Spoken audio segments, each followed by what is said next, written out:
trying to get you over. You like love sour, then you should come try my poison. Okay, I screwed that up, so I'm gonna do it over again. So, I guess you're back, and I guess that makes it time for another first chapter. I'm Rodney V. Smith. The V is for validation because we all need it. And I'm a Wattpad author and star. Also a winner of a Watty Award in 2018 for my book, The Canefield Killer, which is available on Wattpad in page stories, so make sure to check it out. For Black History Month, in Canada and US, Wattpad has compiled a list of books to feature and to celebrate black stories. I'm using that list as well as some of my own selections to bring these stories into focus. What's the best way to do that? Well, I'm going to read the first chapter of each of these books, just so that you guys can get an idea of what each of these books is about. And I'm going to let the work speak for itself. Now, this is usually my first time reading, and I'm doing it live. No edits, all mistakes, first chapters. Tonight's author is Idris Gray with the novel Fear Her. As always, the links are in the description. Okay, ready? Let's check it out. Right, so let's start with the synopsis, if I can actually get there. All right, so synopsis of Fear Her, the Zodiac Cult Killer. Virgo Samuels, also known as the Zodiac Cult Killer, is just as frightening as the media wants everyone to believe. At the age of 11, she murdered the cult leaders who raised her by putting antifreeze in their iced tea and razing the commune to the ground. 6 years later, fresh out of juvenile detention, Virgo is beginning a new life under a new name. But someone refuses to let her forget where she came from or any of the terrible things she's done. To protect her newfound freedom, she'll have to find out who's killing budding cult leaders in her name and stop them before they stop her permanently. And we're going to go straight into the first chapter here. Let me find it. Okay, first chapter. You got the Zodiac thing there. And I don't know what that symbol is. Anyway, this is Nevada Lights Recovery High School. 10 minutes outside Las Vegas, Nevada. They only let Virgo walk to school because she promised to keep her location. Okay, you know what? My notifications are on.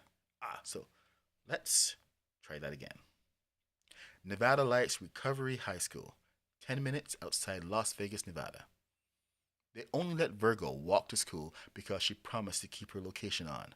Her phone was barely smart enough for GPS and Google Maps, but she wanted some freedom to her name after all the years she spent in lockup, so she agreed. She was going through her Google alerts. Big mistake. News of her release had been the talk of the true crime community for months. She'd read enough in the correctional library to know her parole release wouldn't go unremarked just because she was 17 and had apparently turned over a new leaf. A non-murdering, peaceful contributor to society leaf. At least that's what she'd said to the parole board when she'd begged to be let out. Virgo wanted to be a person again instead of a number in a cheap polyester jumpsuit. She wanted a life and a future.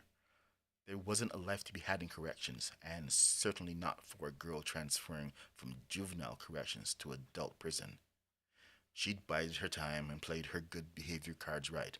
She'd been a positive role model for the other inmates and had assisted the administration in making her Wyoming Correctional Facility safer and more secure. In other words, she'd snitch when it suited her. She had the snitches and the release date to prove it. She lost count of the number of amateur podcasts she'd heard talking about her and her crimes. They hung on every word of her final trial transcripts, poring over everything said for meaning. Virgo couldn't give her actions 7 years later, and this much grown. She'd done a bad thing and was living with it. Didn't mean she was sorry, but that was nobody's business but hers. She rolled up on the curb outside Nevada Lights Recovery High School with half an hour to spare. There was plenty of time to grab an early breakfast, maybe even make a friend or two. Virgo wasn't holding her breath. She switched to the previous episode of Criminal Insanity, one that wasn't about her, and climbed the front steps of the high school. There were metal detectors and security guards to go with the security bars on all the windows. her new home sweet home. Virgo Samuels arrived at Nevada Lights High to the kind of fanfare most outcasts dreamed about. Not the cinematic record scratching, every head turning when she walked into place. Real life wasn't that dramatic, and Virgo's identity was a secret anyway. She was a new face in the sea of the familiar. Lucky for her, she was average height and shorter when she slouched, which she always did. Like a celebrity who'd committed the cardinal sin of being boring on camera, people started to look past Virgo when they realized there wasn't much to see. And she didn't want to be seen much at all. I like her. She's mysterious. My kind of girl. He wasn't the first person she'd heard talking about her this morning, but he was the loudest yet. He was tall and dark, and based on his clothes, he seemed to think he was born in the wrong decade, with the 80s being the right one. He looked like the single love child of Belle Biv DeVoe, and he seemed to think his inside voice was quieter than it was. Virgo read her class schedule for the 7th time when she'd picked it up from the main office for something to do until the bell rang. An internal debate raged within her to ask BBD Jr. where she was supposed to go and risk being serenaded with poison 5 minutes into her junior year, or wander around like a lost child and risk being late. Decisions, decisions. Your kind of girl is every girl that will let you see your tits, which lately is none of them. Besides, she wouldn't be so mysterious if you nut up and ask her name. His friend, a girl if Virgo wasn't jumping to conclusions, was a textbook Alpha Kappa Alpha daughter from her relaxed shoulder-length hair to her pristine ankle boots. Virgo bet her name was right out of a Sweet Valley High novel too. Come on, Quinn, sis. I don't want to come on too strong. Cool. Don't say anything. More for me. Quinn, pointing to Virgo, snapped the combination lock shut on her locker and executed a perfectly about face in the opposite direction. She bumped into a couple of seniors making out, knocking them into the water fountain. She didn't slow down. She was the kind of girl who knew where she was heading, and obstacles were temporary at best. Apparently, she wanted to meet the new girl. She stopped in front of locker 64B, Virgo's locker. Hi, I'm Quinn Mayfield. Welcome to Nevada Lights. What's your name? Up close, Quinn's face read class president. Her dress read preacher's daughter, but her handshake said, don't you dare waste my time. She was nobody's church mouse. Virgo's mind blanked. Val, but you can call me V. I like that better. I'm new here, but you probably knew that, huh? Quinn smiled. I heard. The deer in headlights look gave me away, didn't it? Virgo brushed her brown hand through her browner, almost black curls. She was working hard on growing a fro. Her hair sprung from her scalp in Z-curls and spirals that framed her heart-shaped face like an oaken halo. Or some overwrought reporter had written when she was 12 and being charged as an adult. Her face hadn't changed much. She assumed the description still applied. I know everybody, and you're nobody I know. So what classes do you have? I'll show you around. I could probably make my way. She handed Quinn her schedule. Why do that when you don't have to? Wouldn't your friend mind? Quinn didn't even look back at BBD Jr. Quinn didn't even look back, and BBD Jr. made himself scarce, like being ignored was his cue. He knows where to find me. Come on, I'll show you the shortcuts. Quinn beckoned her with a wave and led her through the crowd toward the nearest stairwell. Church girl didn't seem so unapproachable from the back, and it wasn't just the view that Virgo liked. Quinn grabbed her hand out of the blue when Virgo started to lag behind. Come on, don't want you to be late already. I might get the blame and end up with detention, and I'm not about to ruin my perfect record now. Not even for the new girl?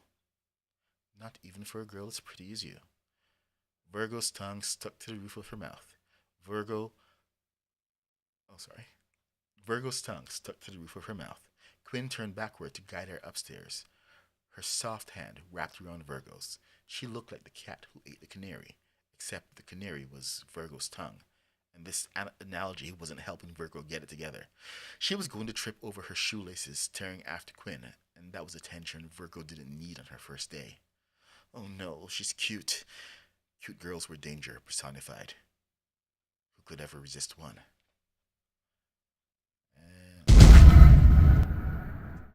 that is it for the first chapter of Fear Her, the Zodiac. What was it? I forget the full title. Sorry. Anyway, that was it for first chapter for Fear Her. You can check out more of Idris's work on Wattpad by following the link in the description, and you can follow them on social media as well. That's all for tonight, so thanks for joining. Don't forget to click on the like button down there and subscribe if you want to listen to me read some more first chapters, mistakes and all. I'll be covering more stories from Black authors for the rest of the month, but you can also find the reading list on my profile and on Wattpad. First in the front page, nice big banner says Black Lives Matter and celebrate Black stories. Anyway, I update 5 days a week, and there's always something new to find. Happy reading.